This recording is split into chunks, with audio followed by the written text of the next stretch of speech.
Hola, buenas tardes, espero que se encuentren bien. Nos encontramos una vez más para hablar un poco sobre historia. Nosotros estuvimos viendo en historia, empezamos a ver la cuestión de la Guerra Fría, ese conflicto no armado entre Estados Unidos y Rusia, los supuestos vencedores de la Segunda Guerra Mundial, y cómo en la década del 40 trataron de imponer ambos su sistema de gobierno, su sistema económico, Estados Unidos con el capitalismo, que lo logró, y Rusia con el comunismo, que bueno, no pudo lograrlo de la medida que ellos querían, porque hubo y sigue habiendo países comunistas. Bien, lo que tenemos que ver hoy es la cuestión educacional. Miren que acá se me fue. Ahí está. La cuestión educacional. La cuestión educacional, disculpen, recién grababa un video para cuarto. Nosotros tenemos que ver cómo en 1959 o los fines de la década del 50, en Estados Unidos se dio un momento de apogeo de la Guerra Fría, apogeo visto como ese momento culmine, ¿no? Muy importante de algo, donde Rusia, por ejemplo, estaba con el tema de la bomba nuclear, de la creación de una bomba atómica, ¿no? A China llegaba Mao, un gobernante muy particular, que algún día hablaremos también de él, comenzaba la guerra de Corea, y en Estados Unidos el tema ideológico cada vez era más denso, cada vez más complicado. Acuérdense que Estados Unidos es bipartidario, tiene solo dos partidos. Están los republicanos y los demócratas. Los republicanos mucho más tradicionales, más conservadores, un poco más rígidos, y los demócratas un poco más abiertos. Hoy si hay alguien de izquierda, algún comunista en Estados Unidos, es demócrata. O se lo acusa de demócrata si es comunista o al revés. Bien, es bipartidario. Ahora bien, en este contexto se hizo famoso un senador republicano de Estados Unidos llamado Joseph McCarthy. De ahí sale la idea de macartismo, que alguna vez lo vamos a ver, hoy lo estamos viendo, digo, y alguna vez lo van a escuchar nombrar la idea del macartismo. Él comenzó a denunciar que al interior del país e inclusive al interior del gobierno había espías comunistas haciéndose pasar por ciudadanos norteamericanos. A ver si nos entendemos. El comunismo estaba prohibido y sigue estando prohibido en Estados Unidos. Por eso es bipartidista. O sos republicano o sos demócrata. No hay una tercera opción.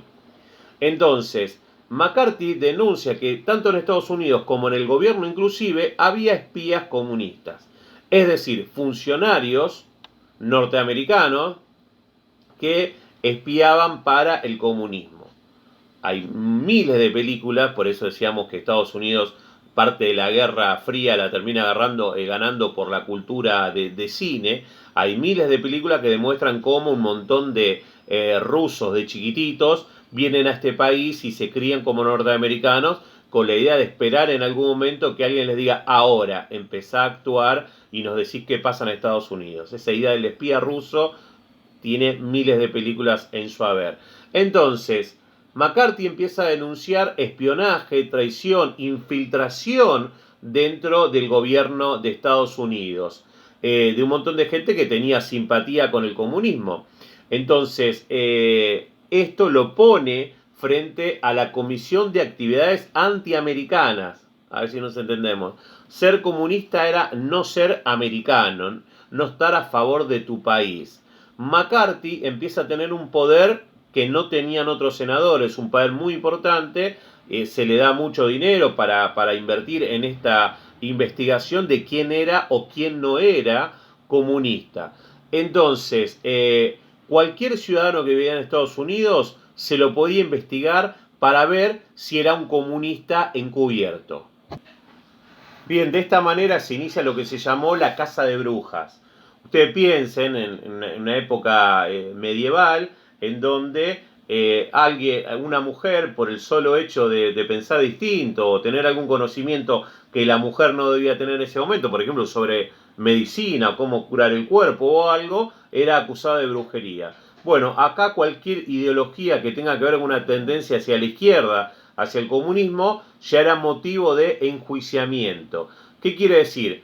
La caza de brujas fue la persecución sistemática de personas que vivían en Estados Unidos y eran estadounidenses, inclusive algunos, o extranjeros que vivían en Estados Unidos, porque se persiguió a cualquier tipo de ciudadano, a políticos, a artistas, a cualquier tipo de ciudadano, como decía, se los enjuiciaba, se los sentenciaba, y las sentencias o las penas iban desde la cárcel, la expulsión de sus trabajos o inclusive del territorio norteamericano.